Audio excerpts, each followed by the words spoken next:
Most people don't know what a dead man's trigger is.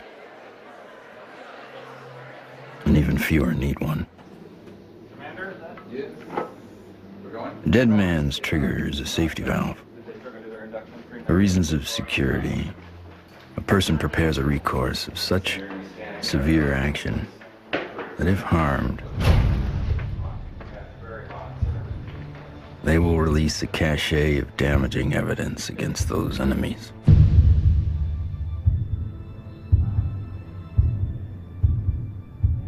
Given his situation, Dr. Stephen Greer is one of those rare men.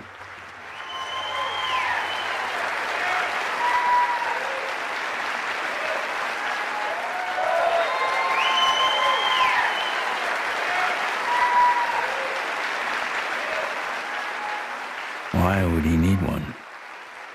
He's not the first person to push the disclosure of a corrupt military-industrial agenda. In the councils of government, we must guard against the acquisition of unwarranted influence, whether sought or unsought, by the military-industrial complex. In his final public speech, a farewell address, no less, in a time when every second on TV was priceless, United States President Dwight D. Eisenhower decided not to brag about his victory in the Korean War. Instead, he cashed in all his chips to warn this nation of a hidden enemy.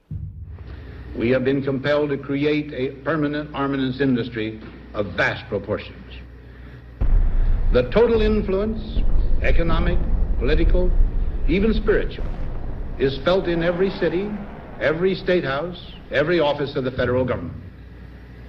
We recognize the imperative need for this development, yet we must not fail to comprehend its grave implications. When I was with Lawrence Rockefeller at his ranch in 1993, he turned to me and he said, "The implications of this are so vast and so profound that no aspect of life on Earth will be unchanged by its disclosure." I said, "Yes, Lawrence, that's why it's been kept secret. It's not because it's trivial, it's because the implications are so profound."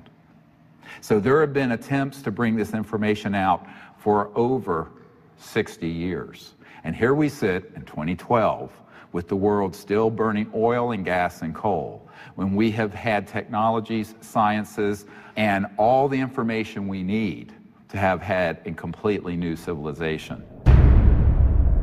What Eisenhower warned us about over 60 years ago, according to Steve Greer, has long become truth in Washington, D.C.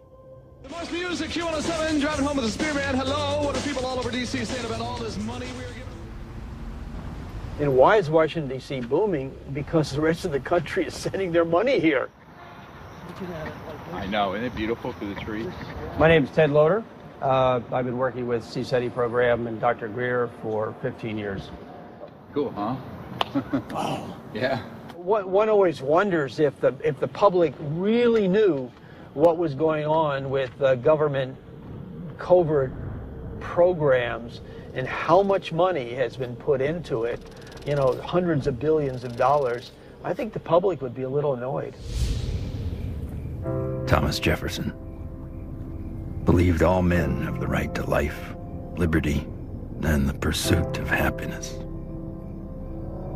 The government they formed would serve to secure those rights. But when corporations or other specialized groups of men become more powerful than those who govern, our security is at stake. Thomas Jefferson wrote about unchecked power of the corporation being a threat to the democracy and the banks. You see, the U.S. Federal Reserve Bank issues every dollar bill. Yet it is not run by the U.S. government or any elected official. It is owned by a private banking cartel. But here I find the chairman of the Federal Reserve, who's in charge of the dollar, in charge of the money, in charge of what the money supply is going to be. The middle class is being wiped out, and nobody's understanding that it has to do with the value of money. Prices are going up. So how are you able to defend this policy of deliberate depreciation of our money?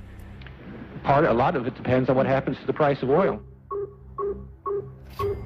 The four horsemen, or families of banking who own and run the Federal Reserve, also run the four largest oil companies. Oil is also used to make and run machinery and current mechanical technology. Of course, there's one industry that needs these more than anyone else: the military-industrial complex.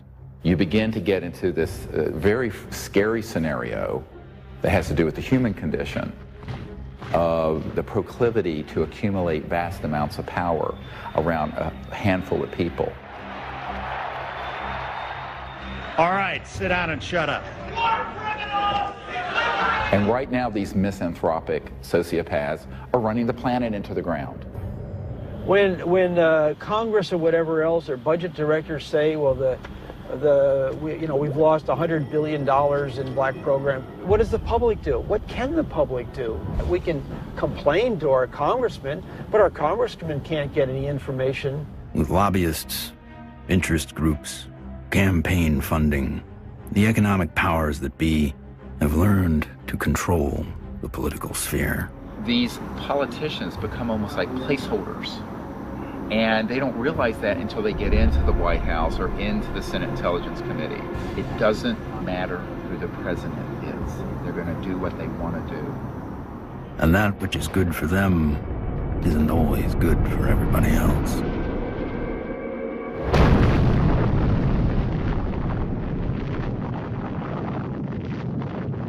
From 1945 to 1998, 2,053 nuclear bombs exploded on this planet. The United States detonated over half of them. Now I am become death, the destroyer of worlds. When the first nuclear bomb was exploded in Trinity, Robert Oppenheimer, one of the founding fathers of the nuclear age, said, "We have done this before."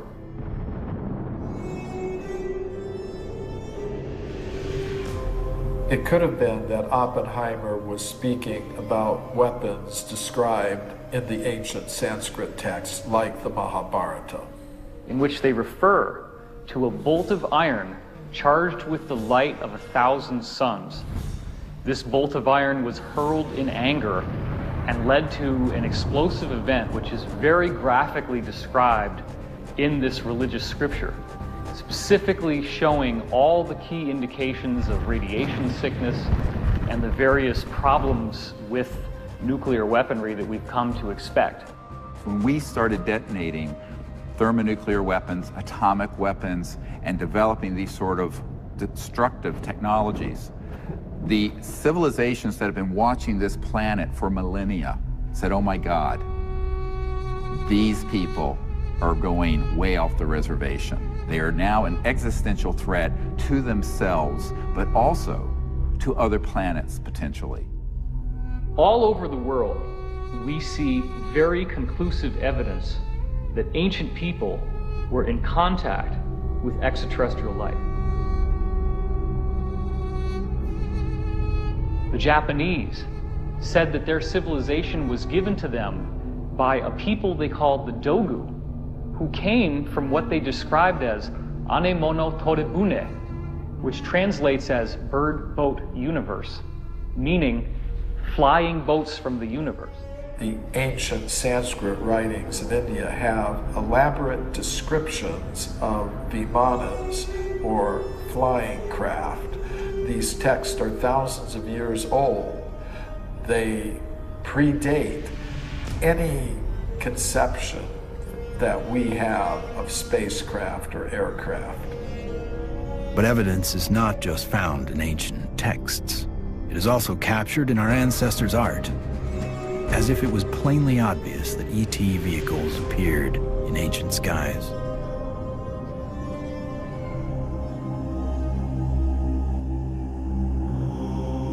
It is a foregone conclusion by most broad-minded people that we are not alone in this universe.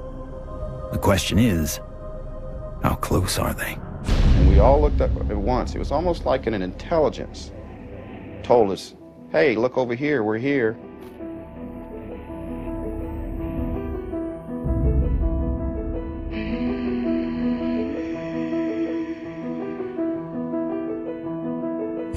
I saw 3 red lights in a triangle almost directly overhead.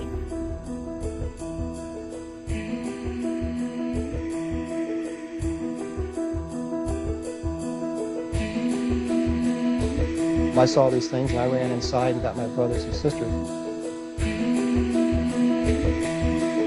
It actually lifted up and it could actually turn. I'm gonna ask you to look away. I love my hands, but I wasn't one who believed that UFOs might exist. I was satisfied they exist. the life I have isn't what I'd seen. They estimated 100 yards from the left wing was this 100-foot disc.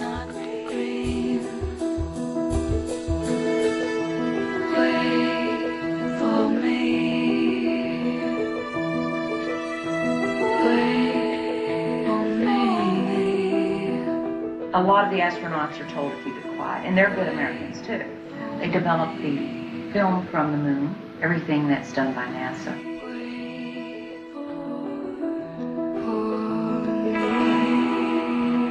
Ma che se ne sanno ancora degli altri superiori. No!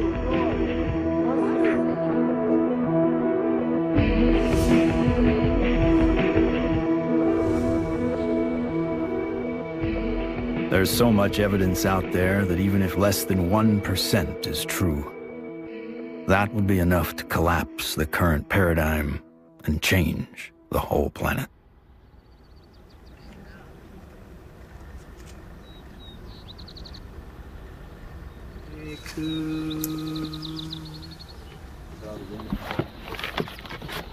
This is our signature tones that we broadcast over a small walkie-talkie.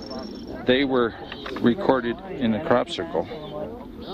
What happens is the extraterrestrials, they come into the area where we vector them in with the signature tones that we broadcast. Then it enables them to home in and get a real good fix on where the site is while we're setting up.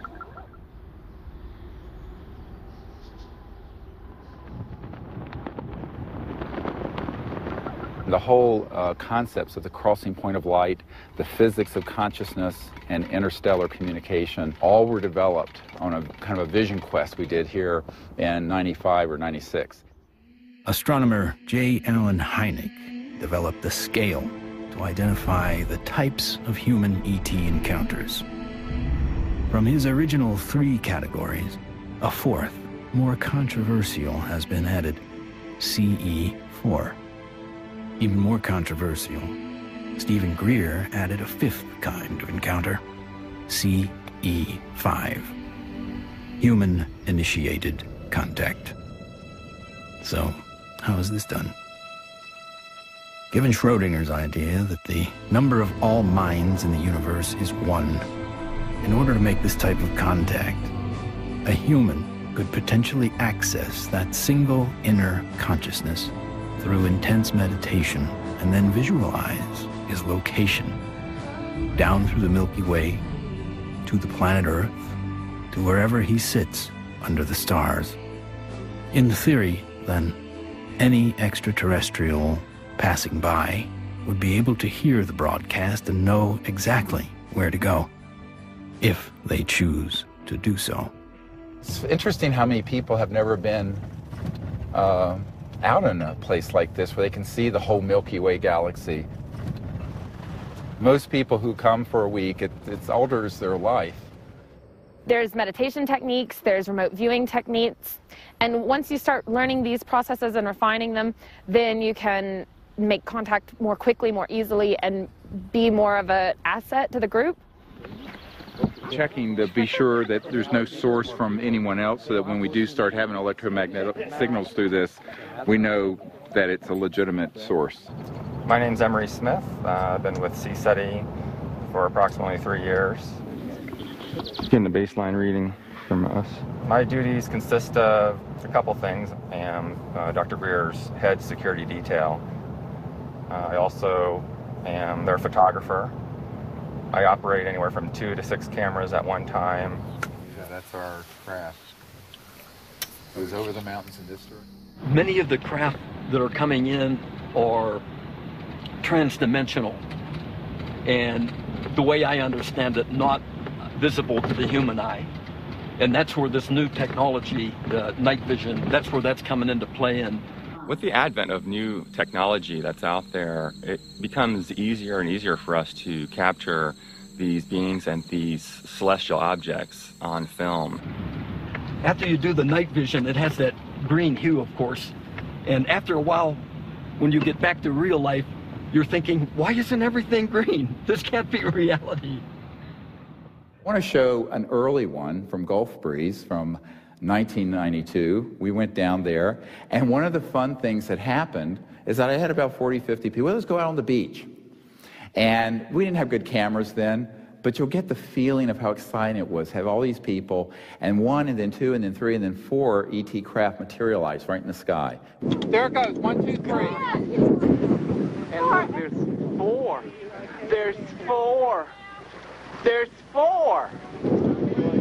We have a confirmed CE5. Holy damn hot shit. Dog. Thank you. All right. So the point is, it's fun.